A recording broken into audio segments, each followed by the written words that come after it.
আসসালামু আলাইকুম, welcome back to my cooking channel homemade cooking zone.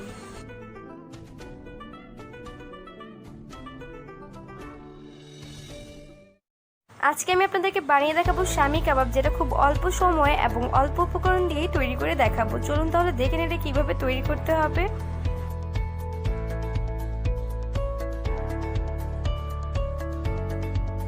এখানে আমি নিয়েছি 200 গ্রাম পরিমাণ গরুর মাংস। আপনারা এখানে চাইলে মাটন অথবা ভেড়ার মাংসটাও নিতে পারেন। এখানে আমি হাড় চর্বি ছাড়া সলিড মাংস নিয়েছি। এর মধ্যে দিয়ে দিচ্ছি আমি হাফ কাপ পরিমাণ বুটের ডাল, 2 চা চামচ পরিমাণ আদা রসুন বাটা,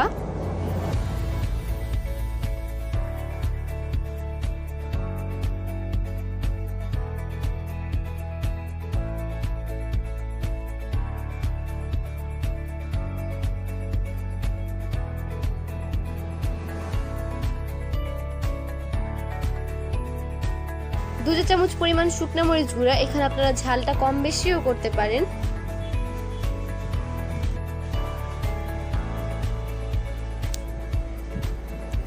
দিয়ে দেব 1 চা চামচ পরিমাণ হলুদ গুঁড়া,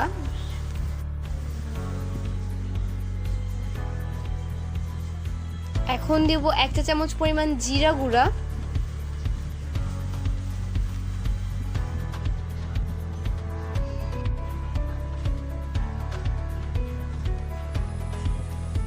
চা চামচ গরম মশলা গুঁড়া,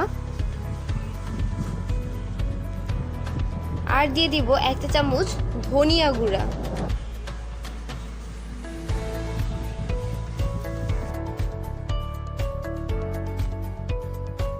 আর দিয়ে দিব স্বাদ মতো লবণ।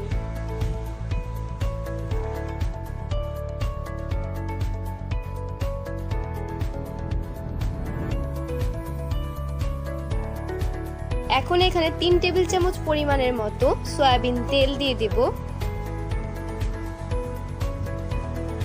এখন হাত দিয়ে সবগুলো উপকরণ একটু ভালোভাবে মেখে নিব।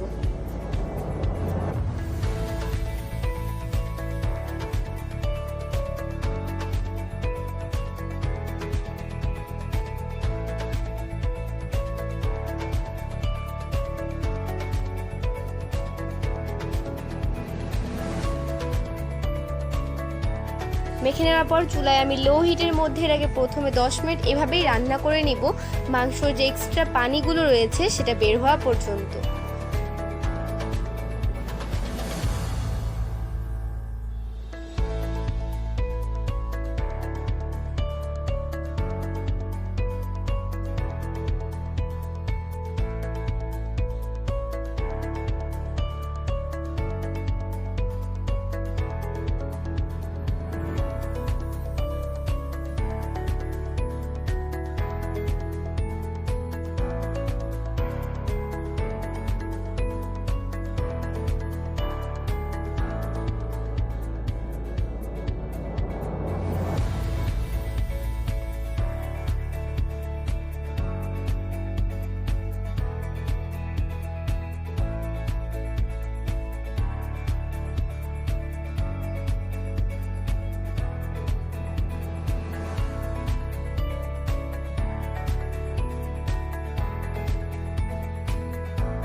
দশ মিনিট পর আমি ফিরে আসছি। দেখতেই পাচ্ছেন মাংসের এক্সট্রা পানিগুলো বের হয়ে আসছে। এখন এগুলোকে একটু আমি ভুনা ভুনা করে নিব, প্রায় 5 মিনিটের মতো একটু ভেজে নিব।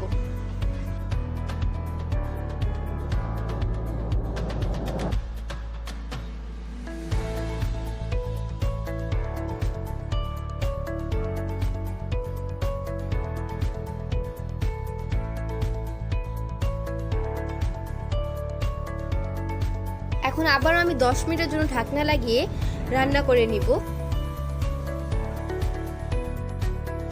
10 মিনিট পর আমি ফিরে আসছি। দেখতেই পাচ্ছেন মাংসের আরো কতগুলো পানি বেরিয়ে আসছে। এখন আমি মাংসের মধ্যে পানি অ্যাড করব। অনেক বেশি পানি দিয়ে এটাকে সিদ্ধ করতে যাবেন না, অল্প পানি দিয়েই সিদ্ধ করার ট্রাই করবেন। আমি এখানে মেজারমেন্ট কাপের 2 কাপ পরিমাণ পানি অ্যাড করে দিব এবং লো হিটের মধ্যে এটাকে আমি 1 ঘন্টা রান্না করে নিব। এটা নিজে নিজেই সিদ্ধ হয়ে যাবে।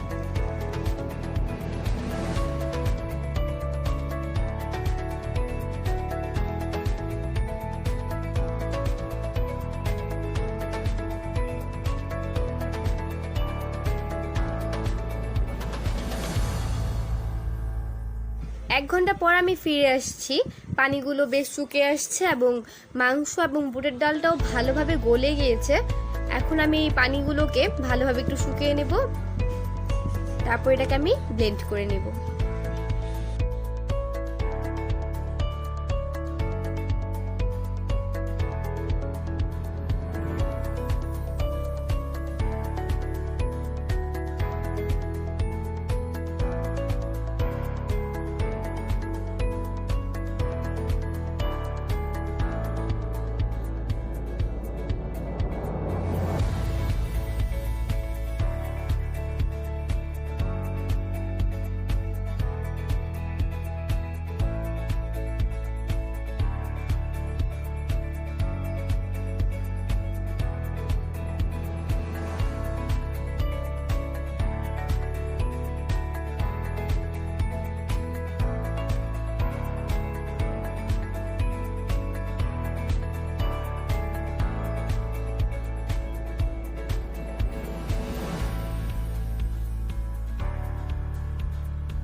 এই তো পানি শুকিয়ে গিয়েছে, এখন এটাকে আমি তুলে ফেলবো।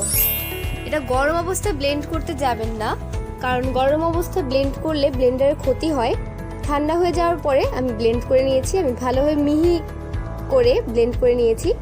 এর মধ্যে আমি 1/2 কাপ পরিমাণ পেঁয়াজ কুচি অ্যাড করেছি। পেঁয়াজটাকে অনেক বেশি চিকন করে কেটে নিয়েছি। 2 টেবিল চামচ পরিমাণ কাঁচামরিচ কুচি অ্যাড করেছি। 1 টেবিল চামচ পরিমাণ ধনিয়া পাতা কুচি অ্যাড করেছি এবং দিয়ে দিচ্ছি একটা ডিম। ডিমটা ফ্রিজে থাকলে আগে থেকেই বের করে রাখবেন, নর্মাল টেম্পারেচারে থাকা ডিম দিতে হবে।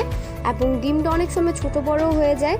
যদি ডিমের পরিমাণটা বেশি হয়ে যায় তাহলে এখানে আপনার টোস্ট বিস্কিটের গুঁড়াও অ্যাড করতে পারেন। তবে আমার মিশ্রণটা আজকে একেবারেই ঠিক ছিল, একটি ডিম দিয়ে সুন্দর মিশ্রণটি তৈরি হয়ে গিয়েছে আমার। এখন হাত দিয়ে এইগুলোকে একটু ভালোভাবে মেখে নিব, তারপর এগুলোকে আমি শামি কাবাবের শেপ দিয়ে দেব।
সবগুলো কাবাব আমার তৈরি হয়ে গিয়েছে। এখন এগুলোকে আমি ডুবো তেলে ভেজে নিব। তেলটাকে লো হিটে আমি 5 মিনিট প্রথমে গরম করে নিব, তারপর এর মধ্যে আমি কাবাবগুলোকে দিয়ে দেব।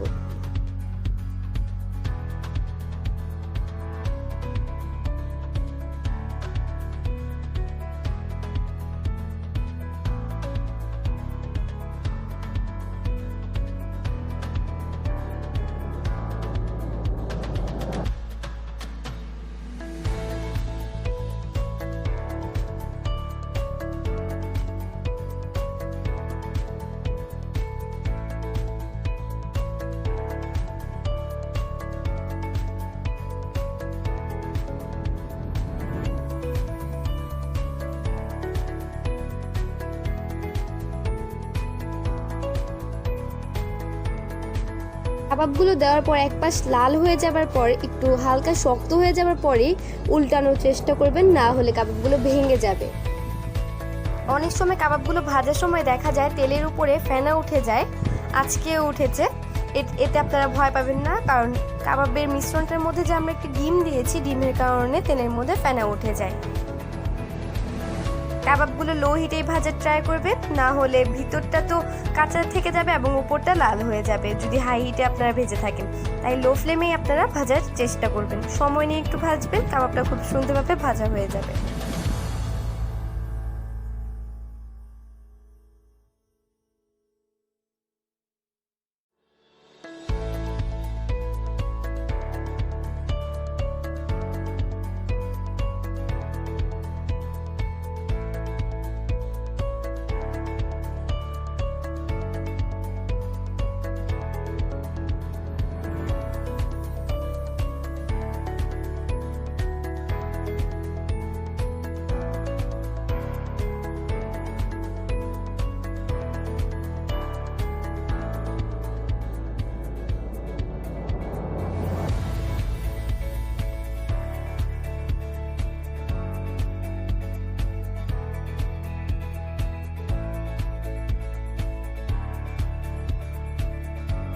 দেখতেই পাচ্ছেন এক পাশ কি সুন্দরভাবে কুক হয়ে গিয়েছে, আর এক পাশও ভালোভাবে কুক হয়ে যাওয়ার পর আমরা এটাকে তুলে ফেলব।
আমি যে ফ্যানের কথা বলেছিলাম, দেখলেন কত ফেনা উঠে গেল। এতে ভয় পাবার কিছুই নেই, এই ফ্যানের মধ্যেও কিন্তু আমার কাবাবগুলো ভালোভাবেই ভাজা হয়ে গিয়েছিল।